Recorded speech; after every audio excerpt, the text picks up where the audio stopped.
हेल' खुलुमबाय बयनिसिमबो राजा खुंगुर इउटुब चेनेलाव नोंथांमोनखौ बयखौबो आसा खालामो नोंथांमोना बयबो इसोरनि अननायाव मोजाङै दं। मा गामि मोनलाय नाय नोंसिना बे? हा? फुथिमारि। औ।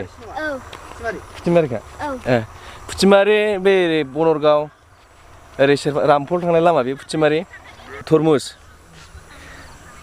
मा होनो आबाद मावगासिनो दं। ओमफ्राय जोंनिथिंथ' बेफोरबायदि इसिबां मानि आबाद मावनाय जाया माने जोबोद मोजां जोंनि बर'फोरनि गेजेरावबो माने आबादनि जेनाखि गोदान टेक्न'लजिनि माने गोदान रोखोमनि आबाद मावनो माने जोंनिथिंबो डेभेलप जागासिनो दं। दा नोंथांमोना नायनो हागोन बिराद गुवार बेखौ ड्रन लागासिनो नुगौमोन 14 बिगासो दङ होनदों बेसेबांबा गुवार बे।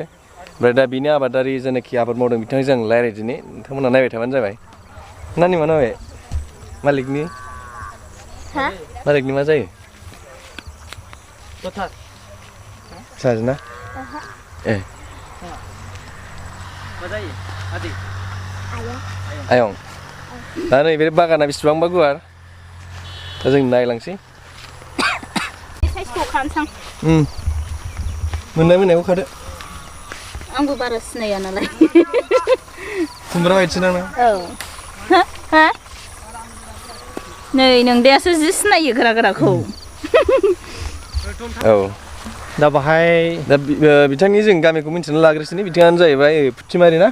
फुथिमारि ओरै बनरगाव क'क्राझार डिस्ट्रिक्ट हिसाबै क'क्राझार गोग्लैबाय औ गामि हिसाबै फुथिमारि गोग्लैबाय औ दा आदाया जेन'बा बे तरमुस आबादखौ माबायदि आबाद मावनाय जायो बेखौ एसे फोरमायबा मोजां जागौमोन। तरमुस आबादखौहाय बेनो आंनि थाखाय फार्स्ट टाइम जोङो बेखौ ओरैनो सिन्था खालामलायनानै मावनाय जादों। ओमफ्राय जाय बिथांमोना मावदों जों बिसोरनिफ्राय सुबुरुन लानाय जादों।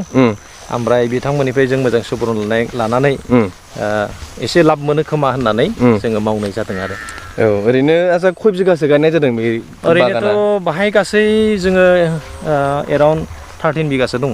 13 बिगा औ 13 बिगासो दङ।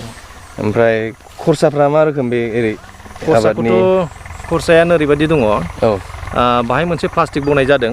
बे प्लास्टिकखौ माल्चिं पेपार होनो नैबे औ बेखौ माल्चिं पेपार होनो ओमफ्राय बे गासै 13 बिगाजों बाहाय माल्चिं पेपारनि खरसाया 50,000सो थांनाय जादों। ओमफ्राय जोलैया गासै 50,000सो थांनाय जादों आरो। जोलैखौ बबेनिफ्राय लाबोनाय जायो आरो? बरपेटानिफ्राय लानानै जोलैया औ ओमफ्राय बे मावनायफ्रा हाजिराफ्रा मावनायखौथ' जोङो सासेयाव 300 थाखा हाजिरा हमबाय। ओमफ्राय गासै जोङो बाहाय एटलिस्ट 22 दिनसो जों हाजिरा सोनाय जाबाय। ओमफ्राय दा बाहाय गासै जोङो 75 देसनि गेजेराव जों फिथाइखौ मोननाय जाबाय। ओमफ्राय जोङो मोजां सिन्था खालामदोंमोन आरो बे सिन्था मथे फिथाइयाबो फैदोंमोनलाय। ओमफ्राय मास मोनथामसोआनो जाबावाखै माथो दसे समावनो बिराद मोनोना? औ मास मोनथामाथ' जायाखै। ओरैनोथ' गावसिनि बेगर फुलि फानग्रा हिसाबै बिसोरो 90 देसाव मोनगोन होनदोंमोन। ओमफ्राय जों सासे एक्सपिरियेन्स गोनां मानसिया 75 देसाव मोनगोन होनना बुंदोंमोन आरो। दा बे मथेनो जोङो बेखौ दिनखौ फारि हिसाब लाबाय राइट जामारबाय आरो 75 देसाव जों खानो मोननाय जाबाय आरो। ओमफ्राय बेयावहाय ओरै गायनायावथ' खालि मा होनोमोनलाय आलि बायदिल' बानायनांगौ नङा होमबा आदा? औ आलि ओमफ्राय बेहाय बै थुनाय स्टाइला बेगरा माबायदि बेनालाय बे गोसोमानो बेनो? औ बेगराथ' बेना बे मा होनो बिदिखौ बै सबाय बिमा बेगर बायदिबो नंजोबा। फोराननानै बिदि जायोना? औ फोराननानै एसे गोसोम बायदि नुयो आरो बुस्थुखौ। ओमफ्राय नायबा आसरित मोनो। ओमफ्राय बिनि गायनाय सिस्टेमफ्रा एसे आलादा जायो आरो। दा बेखौ जोंबो गोरों मानसिनिफ्राय सुबुरुन लानानै गायनाय जादों। ओरैनो माबायदि गायनाय जायो आदा बेखौ? गायनायाथ' जोङो बेखौ 10 फुट हिसाबै जोङो प्लास्टिकखौ फलंनाय जायो। आरो बे प्लास्टिक फलंनायाव जोङो बिफांनि फुलिखौ सोनानै होनाय जायो आरो। बेगरखौ जावैग्रोनांगौ नामा सिगाङाव? औ बेगरखौ जावैग्रोनांगौ 12 to 15 देस जों जावैग्रो। बेनि उनाव जों जेब्ला 15 देस जायो होमब्ला जों बेखौ गायो आरो। माने जावैग्रोनानै ओमफ्राय उनावहाय बै फुलिखौ थफा बै थुनानै ओरै गायलांबाय आरो। औ गायलांबाय।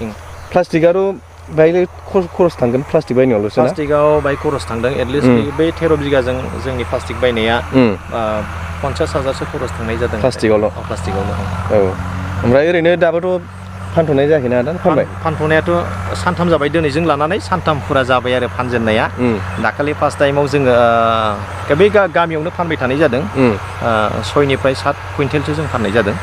ओमफ्राय सेकेन्डआव जोंहा आं फाननो हादों। बेबो खुस्रासो खुस्रा फाननाय जादों। बिदिनो 10 निफ्राय 11 कुइन्टेलसो फाननाय जादों।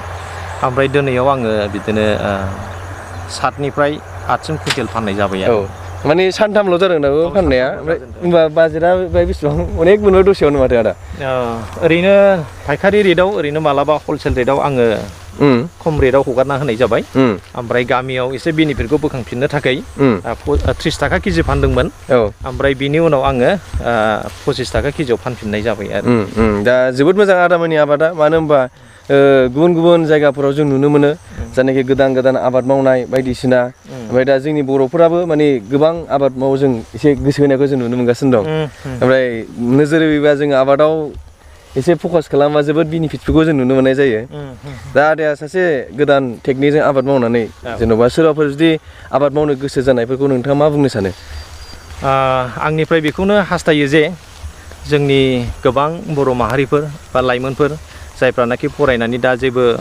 इंगेजआव थाथ'वाखै जुदि बिथांमोनहाबो मावोब्ला मोजां सुबुरुन लानायनि गेजेरजों मावलांनो हागोन आरो माखासे बे समफोरखौ बारहोनो हागोन आरो बेजोंनो मोजां मावलाङोब्ला हयथ' मोजां परिबेसबो जालांनो हागौ आरो आबादजोंनो जोङो माने दानि गोदान मार्केटआव जों नुगासिनो आबादजों बिराद मानसिफ्रा जौगागासिनोबो ओरैनोथ' जादों बिदिनो गोबाङानो गोबां टेकनिकजों मावदों आरो गोबां टेकनिकजों फानदों बेबायदिनो गोबां खरसखौ बोखांफिननानै लाबनो मोननो हादों आरो दा आंनि बेलायाव जोङो गोबां माबाजों आसा खालामदोंमोन खिन्थु दाखालि जेब्ला फिथाइया फैदों फार्स्ट बेचखौ जोङो लाखिनो हाबाय ओमफ्राय सेकेन्ड बेचआव जेब्ला अखा लोगो मोनो ओरैबायदि थैजोबनानै बिराद खहा जादों आरो अखा हानायाव अखा अब्लाबो जोङो जेसेबांनाखि मोननांगौ बेखौ मोनहैयाब्लाबो बिनि अर्धेकखौ जों मोनगोन होननानै आसा खालामदोंमोन आरो जुदि बोथोरा मोजां फेभार खालामो दा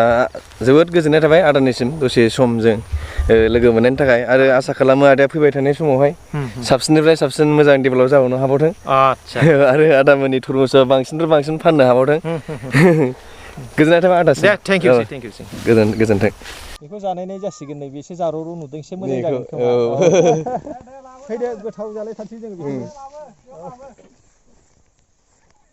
गोजां बोथोराव बिनो दै सारफैग्रा लाग्राथार बेहा 3 केजिखौ सोखादो आलदा मालाय बोराय बुरि 8था 9थासिमाव खस्थ' लायो